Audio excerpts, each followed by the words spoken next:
nimba urukundo arico kintu kiryoshe canke se gisumba ibindi vyose, ariko kubera iki rupfa vuba canke se kubera iki rusaza vuba?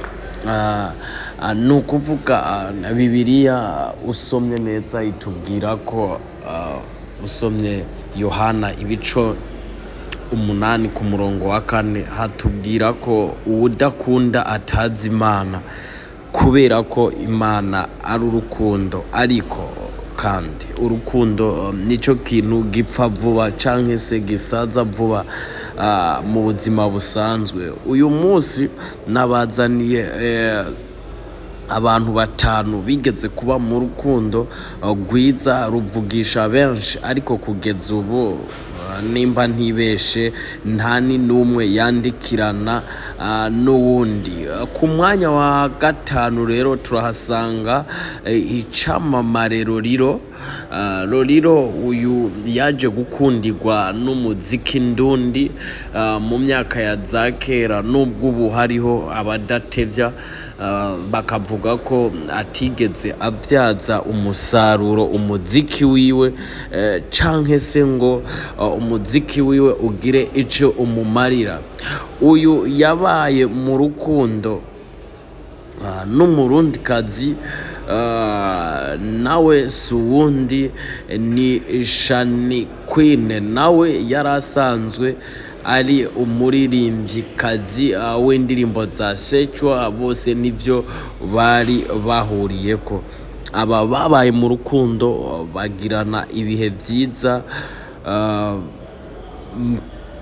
banakuramo n'ikibondo, usibye ko ubu bitavugwa rumwe na benshi, canke se n'uyu yigeze kuba ari umugore wiwe Shani Queen acishamo akavuga ati oya, Roriro ntabwo twigeze tuvyarana, umwana wanje afise se wiwe.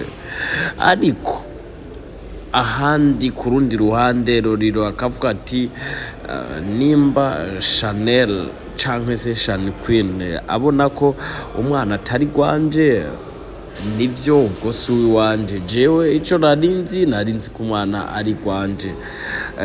Abarundi barayamaze bati se w'umwana amenywa na nyina. Nimba se w'umwana amenywa na nyina, ubwo nawe nk'umurundi canke se umurundikazi wahise wumva ico gufata, canke se wahise wumva ukuri kuri muri aya majambo y'aba bantu babiri bigeze kuba umugore n'umugabo, canke se bigeze kuba umwe atobaho adafise uwundi, bandikiranira bene izo message canke se babwirana amajambo nk'aya. Umunyamakuru umwe niwe yigeze kubaza Shani Queen ati ntabwo uhora ukumbura umugabo wawe? Iyo ubonye umugabo wawe ari kumwe n'uwundi mugore uhora wifata gute? Shani Queen atazuyaje yamwishuye ngo no, ngo nibisanzwe, ngo biriya vyari vya kera, urumva ngo Roriro ngo afise urugo rwiwe, yafashe inzira nshasha yiwe, ati nibisanzwe, ndabibona ibisanzwe. Ariko kandi nimba umuntu yakubwiye ati ndagukunda, mukabana canke se mukagira ivyo mupfunditse, mukaba umuntu umwe, ariko mu nyuma bigahinduka akakwanka urunuka, kandi wa muntu atahindutse, umutima utahindutse, ari wa muntu nyene, ibi bintu ntibica vyerekana neza ko urukundo coba arico kinyoma ca mbere abantu babwirwa canke se abantu bumva. Nk'uko nama ndabibabwira, nta nkuru itagira intango. Ibi vyatanguye mu myaka ya za 2020 mu myaka ya za 2013 aho umubano wa Shani Queen na Lolilo utigeze uvugwaho rumwe n'abantu bakurikiranira hafi entertainment.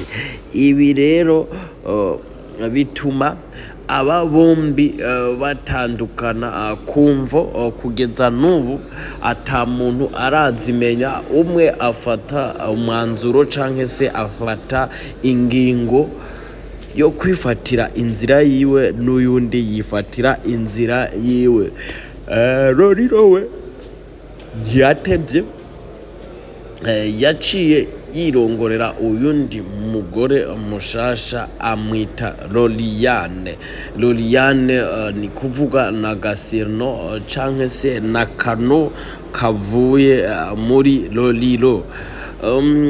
Amakuru ya Shani Queen yuko yoba yararongowe canke se yoba afise uwundi mugabo, n'amakuru atavugwa ko rumwe na benshi canke se n'amakuru Shani Queen ubwiwe adakunze kwemera ko aja ahabona. Uyu mugore amaze igihe kinini muri industry ariko ubu ataboneka nk'umuririmbyi wa 2-5-7. Benshi baramuzi ariko ugwaruka rushasha urubajije ati Shani Queen ninde, ntirushobora kumenya ati ni umuririmvyikazi w'umurundi kubera ko atigeze aririmba indirimbo mu gihe cabo. Uyu numwe mu bakobwa bari bafatiye runini umuziki ndundi mu myaka ya za 2000 kagushika mu myaka ya za 2010, ariko kandi ubu atakiri kumwe na Lolilo mu muziki sihari. Ushobora kwibaza ati Lolilo niwe yari motivation yiwe, ariko kurundi ruhande na Lolilo inzira ntizikiri za zindi kubera ko nawe nyene ubwiwe ubu abantu benshi bamwagiriza ko umuziki wiwe warozwe. Ati Lolilo, Diamond yagutwaye inyenyeri yawe. Abandi bati Lolilo, Shani Queen yaraguhumiye. Abandi bati Lolilo, Loliane nta mugisha yakuzaniye mu muziki wawe. Byumvikana kenshi Lolilo arira ko adashigikirwa kandi ko umuziki wiwe ubu abantu batakiwitaye. Ariko kurundi ruhande uyu numwe mu baririmbyi b'ivyamamare b'u Burundi, yakoze amakonsere atandukanye muri za Burayi eka no muri Afrika muri rusange, ariko kugeza ubu kandi no umuririmbyi ashobora gusohora n'indirimbo n'Uburundi bwose ntibumenya ati Legend Lolilo yasohoye indirimbo. Ariko ibyo byamaho canke bibaho mu buzima kubera uru rugendo turimo rw'ubuzima. Harabaho kuduga, hakabaho no kumanuka. Ibyo ntabwo twopfa kubivuga ko byinshi, ariko ico tuzi nk'abasesanguzi b'umuziki, Lolilo umuziki wiwe warasubiye inyuma kandi biboneka.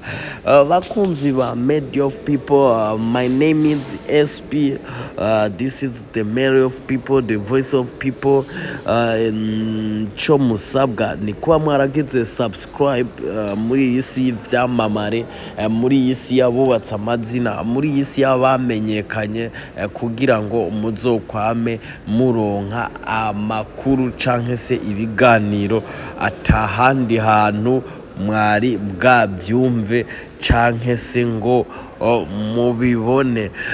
Iyi rero niyo couple iza ku mwanya wa 5 muri couple zitanu na bashije kuba arabatorokaniriza, yavugishije benshi kandi yavuzwe cyane kandi yabiciye biracika, kandi yabaye mu rukundo, yongera ikora urukundo rumenyekana mu kibano, rumenyekana mu muryango, rutazonapfa, na cyane cyane ko urwo rukundo rwavuyemo umwana, canke se rwatanze umusaruro, nubwo uyo mwana kuri bombi atavugwaho rumwe canke se adahurizwako n'abatwokwita abavyeyi biwe. Nk'abakunzi b'umuziki ndundi, ibyo ntitwobihagararako canke se ngo tubiteko umwanya cyane, ariko twebwe ico tuzi co canke se ico twabonye nuko aba babiri Shani Queen na Roriro babanye nk'umugore n'umugabo, canke se nka boyfriend girlfriend, iba kapo nziza mu bihe by'Uburundi. Ibi nibyo rero byose twegeranije dusanga iyi kapo biyishira mu kibanza ca gatanu co muri top 5 y'ama couples y'ibyamamare, canke se yabamenyekanye, canke se yabubatse amazina muri entertainment y'Uburundi, canke se mu muziki ndundi. Tuguma tubasaba tubinginga, nimba ataco bigutwaye gira like ku ma video yacu ducisha kuri no channel, gira commentaire, making sure ko wagize subscribe, mutumotive, kandi mudusangize n'ivyiyumviro, nkuko natwe turi abantu dushobora kubikorera ko. Kapo yabaye iya kane nayo niyi ikurikira, ni Nziza Desire. Uyu numwe mu ba legend b'Abarundi, nubwo ubu nshobora kuvuga ati b'Abarundi ukaza wumva hari uwombwiye ati wanguha, ati uyu n'umunyarwanda. Uyu aherutse kugaragara canke se aherutse kumvikana ari gusaba ubwene gihugu bwa munyarwanda, kandi ashobora kuba yaranabuhawe, kuko ibinyamakuru bimwe bimwe biravyandika, ibindi bikanabivuga. Uyu nawe yabaye mu rukundo n'icamamare canke se n'umugwizatungakazi Natasha La Bomba, ayo n'amazina akunze kwiyita La Boss, La Bomba, La Myembe, La Mazi, ayo yose n'amazina we ubwiwe yiyita. Ariko kandi Natasha n'umwe mu bagore b'Abarundi bafise ico bamaze muri industry canke se muri entertainment ndundi, nubwo bamwe batabihuriza ko bagera bakavuga Natasha nakore business, naho ivy'umuziki ntavyashoboye gose. Abandi nabo ku rundi ruhande, Natasha n'umwamikazi w'umuziki ndundi, kandi abikora neza. Izi mvugo zibiri rero zigacanga abantu canke se zigaconfusinga abantu. Uyu Natasha turetse ko yabaye mu rukundo na Nziza Desire, byaranatinze bagera kure, baranaronkamwo ikibondo nabo nyene. Bivuze ngo umubano w'aba bombi kugira ngo wibagirane canke kugira ngo ufudike biragoye cane, ni nko kubona ni nko kubona umwana yavutse atagira nyina. Ibyo ni ibintu bigoye kuba wovuga ngo kanaka yaravutse ariko nta muvyeyi yavutse ko. Oya, ibyo ni ibintu bitavugitse. Ni nk'uko rero umubano wa Natasha na Nziza Desire kugira ngo uzibagirane biragoye, kuko wavuyemwo ikizoguma kibahuza. Uyu Natasha nk'uko nabibabwiye akunda kwita la boss, la bamba, la noma, la mazi, la myembe, la byose, la sibintu, amazina akoresha ku mbuga ziwe ngurukanabumenyi. Ni Natasha Burundi. Uyu azwi mu bintu byinshi dukuyemo iby'umuziki, aho asanzwe akora business, kandi business imenyekana ikomeye cyane. Ari umwe mu bagore bo muri entertainment bazi gushakisha ifaranga nk'uko abamuri hafi babivuga, kandi n'umwe mu bagore bo muri entertainment ya 257 bazwiho kugira ubuntu canke se kugira urukundo. Ibi bikamuha n'igikundiro kandi ku bantu, kuko Natasha wewe kuhamagara nk'umuntu atuzoze ndagukubita amakofe ninshi, ndagutabange, wewe kubibwira umuntu ni ibintu bisanzwe, ariko hashika witeze ko ugiye kurya amakofe n'imigeri akagukubita urufito rw'amafaranga, kubita inote z'ibihumbi 10 akazita amakofe, yagukubita ibandari y'amafaranga amamiliyoni akayita imigere. Ibi ni ibintu abantu benshi babandanije badahuriza ko bavuga ati uko n'ukwiyemera, abandi ati uko n'ugushaka kubaka izina ku nguvu. We Natasha nta mpano ufise, ariko uyu mugore kandi wavuga ati ibyo nkora ndabikorana urukundo, ni gufasha. Uyu mugore asanzwe azwiho mu bikorwa bitandukanye byo gufasha. Nagira ngo nkubwire ko uyu mugore Natasha la bomba yigeze gukora igisa nk'agasuzuguro canke se igisa nk'akagaye, ariko kimudugiriza izina, gituma n'uyu munsi ico gikorwa kitazibagirana, kuko yigeze kwandika ku mbuga ngurukana bumenyi ziwe ati nshaka umuntu azoza akamvyeta mu kwaha, bityo akandikirwa salari canke se umushahara akazoza arahembwa. Ibi Natasha yarabikoze. Umwe mu basore bo muri entertainment twokwitwa Star Boy yavuze ati nzoza, aragenda. Natasha ico yamukoreye, yamuhunze ko urufito rw'amafaranga, amufata nk'umuhungu wiwe. Eka kugeza n'ubu bafise umubano wihariye n'aba bombi, kuko niyo baraba amarenga baba baca ku mbuga zabo ngurukana bumenyi, urabona ko aba bafise ikintu kibahuza. Kuko uyu musore Star Boy the shipa n'indege ya mbere yoba yayurijwe n'uyu mugore Natasha Burundi amwerekeza mu Buganda. Kapo ya gatatu ni ya Alvin Smith Lavashe.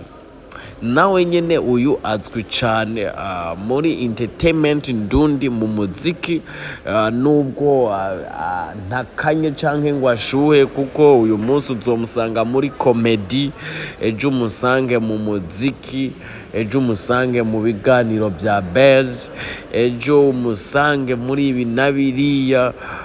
Uyu musore benshi badakunze kuvuga rumwe canke se uyu mugabo yabaye mu rukundo n'umudiaspora kazi Nirona, aho benshi bavuga ati noneho Alvin Smith agiye yagwako, noneho Alvin Smith agiye kuvamwo umushinga ntayo, kuko Alvin Smith ntiyatebeje kwambika impeta uyu mwigeme Nirna yaraje ava mu gihugu ca Canada aho asanzwe aba, araza mu Burundi. Alvin Smith amwambika impeta imbere y'abantu. Aba nabo bagiranye umubano wihariwe canke se wihariye, iba couple nziza muri entertainment, iba couple yavuzwe ko ibitandukanye, iba couple yagwanye intambara zitandukanye kandi irazitsinda, nubwo hariho intambara imwe yabananiye ariyo yo kugumana nk'umugore n'umugabo canke se nk'abakunzi. Iki ni kimwe mu bintera kuvuga ati none urukundo ubwo sico kinyoma ca mbere coba kiri mu bintu tubamwo canke se tugenda ducamo muri ubu buzima bwa misi yose. Kuko ugiye urafatira kwizi couples canke se kwizi nkundo zagiye zirabaho, ukagereranya ukuntu yita ko bakundanye bari babanye, ukanagereranya nuko ubu baba baratandukanye baba babanye, bikwereka neza ko urukundo rushobora kuba ari cyo kintu c'ububeshi canke se scam ya mbere abantu ducamwo kuri yisi. Aba ubu ntibari kumwe, ariko kandi Alvin Smith yigeze kumvikana avuga ati nukuri Nirna n'umugore mwiza, n'abashaka muzogende mumureshe mubane nawe, jewe nije ntashoboka nka Alvin Smith, ariko umugore wanyu canke se umukobwa wanyu Nirna n'umuntu w'urukundo, n'umuntu w'umutima, kandi n'umuntu yovamwo umugore, ivyo dukunze kwita wife material. Bivuze ngo aha Alvin yaramanitse amaboko arivugira ati ni jewe ntashoboka, nije nananiye umugore. Na cane cane ko hari ababica amarenga bakavuga ati ubwo uyu mugore canke se uyu mukobwa yaba yibereye muri diaspora mu gihugu ca Canada aho asanzwe aba, Alvin Smith we yarari mu gihugu c'amavukiro c'u Burundi, wewe biboneka ko ahubwo yaguma yiyinjiriza uyu nuriya mw'izina ry'ubustar bwiwe, yashaka kwereka bariya canke se aba ko ashoboye. Umwana w'umukobwa nawe adahengeshanije avuga ati ibi ndabihevye. Ku mwanya wa kabiri tuhasanga aba ni Sarbi Saturamabafre, benshi mu mwita King w'umuziki ndundi. Uyu nawe nyene yabaye mu rukundo na Bell Nice, nawe nyene asanzwe ari umunyamuzika w'umurundikazi. Babaye mu rukundo. Iyi yari couple y'akarorero, yari couple nziza ku murundi canke se umurundikazi aho abari hose arazi iyi couple canke se arazi iyi couple. Aba bagiranye ibihe vyiza, eka baranatevya mbere banaronka n'ikibondo cabo muri uru rukundo rwabo. Bivuze ngo aba nabo mu mubano bagiranye canke se urukundo bagiranye bigoye ko rwibagirana, kubera ko bafise icamwa canke se product yabavuyemwo canke se izoguma ibahuza. Ababo barakundanye, baranabana, baranavyarana, ariko kandi aba niyo couple iherutse guhebana vuba muri uyu mwaka tuhejeje wa 2025. Ariko izindi couple zose nababwiye dushitse ko nk'iya Alvin Smith bahebanye mu mwaka wa 2021, Banziza Desire ba Rurirobo bahebanye kera mu myaka ya kera haheze imyaka isaga ibinyacumi bobo bahebanye. Uyu ni King Sadbi na Bell Nice, bombi bari basanzwe arabaririmbyi, bombi bari basanzwe bahurikiye muri Empire Avenue, ariko kugeza ubu ibintu ntabwo byifashe neza, ntabwo bakiri kumwe, nta nubwo bakibana nk'umugore n'umugabo. Habaye iki? Byagenze gute? Kubera iki inkundo z'ubu zirangira uko? Kubera iki inkundo z'ubu zitangira neza, zikabaho neza, ariko zikarangira nabi? N'amajambere yoba yabaye menshi, ni ukutemerana hagati y'abantu canke se kutizerana byoba biguma kongerekana uko bwije uko bukeye? Nanje ntumbaze iki kibazo, nta nyishu nokironkera, ariko bakunzi bacu canke se abantu mudukurikirana ngaha kuri Mary of People, the voice of people, the number one the country, mwebwe ndibaza mushobora kuba mwoshobora kwishura iki kibazo.